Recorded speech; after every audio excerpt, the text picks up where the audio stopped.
Bonjour, salut. Aujourd'hui, je vous emmène à Bagdad. Il faut savoir qu'à Bagdad, il y a très longtemps, vivait Abou Qassem. Abou Qassem, c'était un commerçant très riche. Il était riche, il était vraiment très très riche. Et lui, Abou Qassem, il avait un défaut. C'était un radin, un avare, un grigou, un magouille. Lui, il était toujours à la recherche de l'affaire, de la bonne affaire pour se faire de l'argent, encore de l'argent. Mais il se plaignait toujours devant ses coffres remplis d'or, il se plaignait toujours qu'il n'avait pas d'argent. Il ne le montrait pas.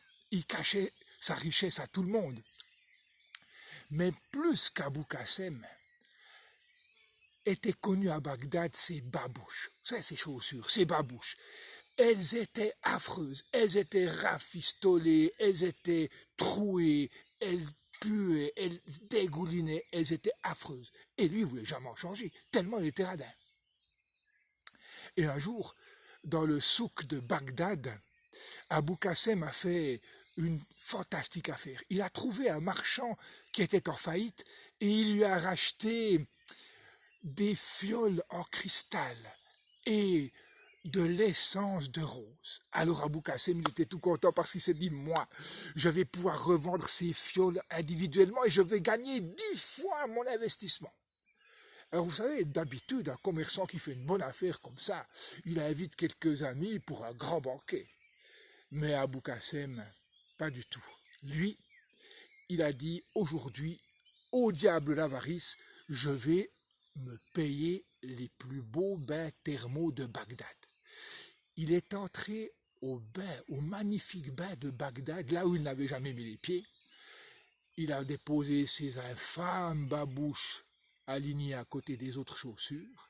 Et puis il est allé profiter des bains. Alors là, il a profité des bains de vapeur. On l'a pomponné, on l'a rasé de frais, on l'a parfumé, on l'a massé. Ah, puis il a profité de ces bains de Bagdad. Il était tellement bien, Abou Qassem.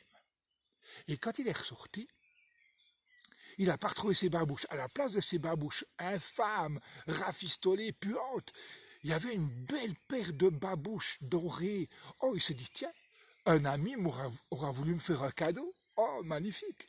Alors il a enfilé ses babouches dorées, tout content. Elle y allait magnifiquement bien. Et puis il a quitté le bain de Bagdad. Mais juste après Abou Qassem est sorti du bain le juge de Bagdad.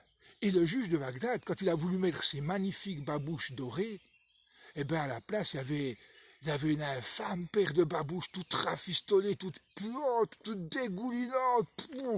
Il les a reconnues, évidemment, les babouches d'Abou Qassem. Elles étaient reconnues dans tout Bagdad. On disait même que le plus pouilleux des pouilleux d'Arabie aurait eu honte de mourir avec de telles babouches aux pieds. Alors le juge a convoqué Abou Qassem au tribunal et l'a accusé de vol.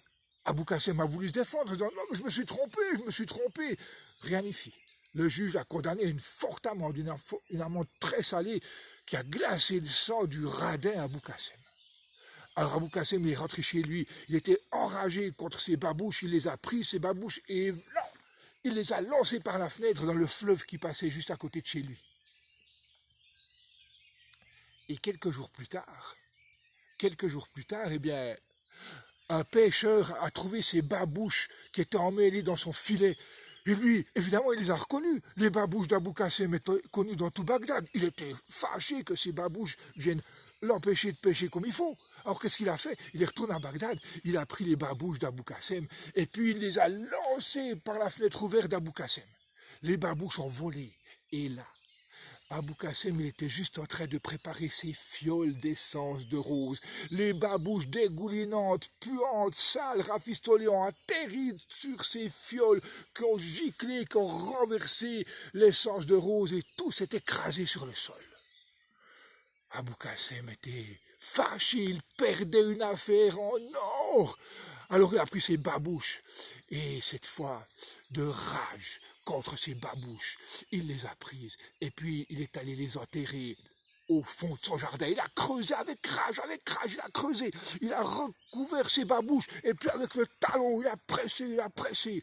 Il est rentré chez lui, débarrassé de ses babouches. Mais vous savez comment c'est, les voisins? Les voisins, ils vous regardent toujours, ils regardent tout ce que vous faites. Et là, il y a un voisin qui a vu Abou Kassem en train de creuser dans son jardin.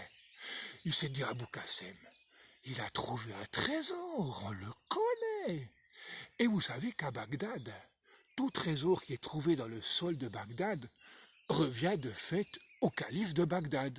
C'est la loi. Alors, le voisin, il est allé au tribunal et il a dénoncé Abou Kassem en prétendant qu'Abou Kassem il avait caché un trésor, voire trouvé un trésor qu'il ne voulait pas divulguer au calife de Bagdad. Alors, le juge a convoqué Abou Kassem au tribunal et devant tout le monde, il l'a accusé de cacher un trésor et de subtiliser ce trésor au calife de Bagdad. Mais Abou Kassem a dit, mais pas du tout, monsieur le juge, mais pas du tout, j'ai enterré mes babouches. Alors là, il y a eu un éclat de rire général dans le tribunal, mais vous vous rendez compte, Abou Kassem qui cache ses babouches? Non, attends, on sait que tu caches un trésor. Et là, l'amende a été phénoménale. Elle était tellement phénoménale, cette amende, qu'Abou Kassem, il est tombé à genoux. Il a fallu plusieurs minutes pour se redresser. Et puis, il a dû payer l'amende, qu'est-ce qu'il pouvait faire d'autre? Alors il est rentré chez lui. Il est allé déterrer ses babouches, et puis il a pris ses babouches.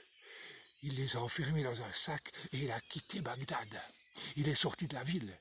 Et là, après plusieurs heures de marche, il a trouvé un étang. Il a lancé ses babouches dans cet étang, et enfin débarrassé de ses infâmes babouches, il est rentré chez lui. 3 fois, hélas.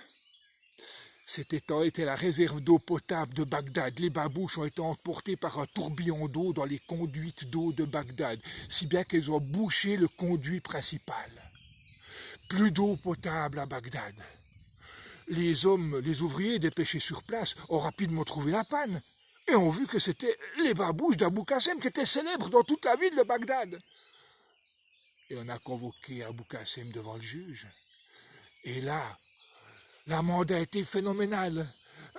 On a accusé Abou Kassem de pollueur des eaux, du gars qui a empêché l'eau potable de défiler, de couler à Bagdad. Et alors il a dû payer une amende terrible. Il lui restait plus que sa maison. Il est rentré chez lui, décidé à se séparer définitivement de ses babouches. Il les a prises, il les a fait sécher. Il est monté sur le toit. Et là, il a fait un feu pour les brûler définitivement. Non, mais ces babouches. Mais 3 fois, hélas, sur le toit, il y avait un chien, ce chien, voilà, qui jouait avec ses babouches. Il prend de ses babouches et il la balance par-dessus le toit. Cette babouche, elle tombe dans la rue, elle tombe sur une femme enceinte. Cette femme enceinte, elle est comme agressée par cette babouche, elle fait des convulsions, elle fait une fausse couche là au milieu. Mais c'est pas possible. Et le mari, il est là, il reconnaît bien sûr la babouche d'Abou Kassem qui est célèbre dans toute la ville de Bagdad. On traîne Abou Kassem devant le juge. On l'accuse d'avoir fait perdre un enfant à cette femme et lui, il lui reste plus que sa maison. Et l'amende est tellement terrible qu'il doit vendre sa maison, son dernier bien, mais là, pour la première fois, Abou Kassem devant le tribunal, il rit comme un innocent, il prend ses babouches et il dit au juge, je vous les offre. Oh, ne me remerciez pas, je vous les donne. Et puis, il les remercie, il dit, oh, mais ces infâmes babouches, je vous remercie. Voyez-vous maintenant, je n'ai plus rien, je suis ruiné. Comme je n'ai plus rien, on ne peut plus rien me prendre, je ne peux plus rien donner. Je suis libre. Et il éclate de rire, et là, il s'en va, Abou Kassem, il quitte le tribunal, et il s'en va, pieds nus, sous le soleil de Bagdad.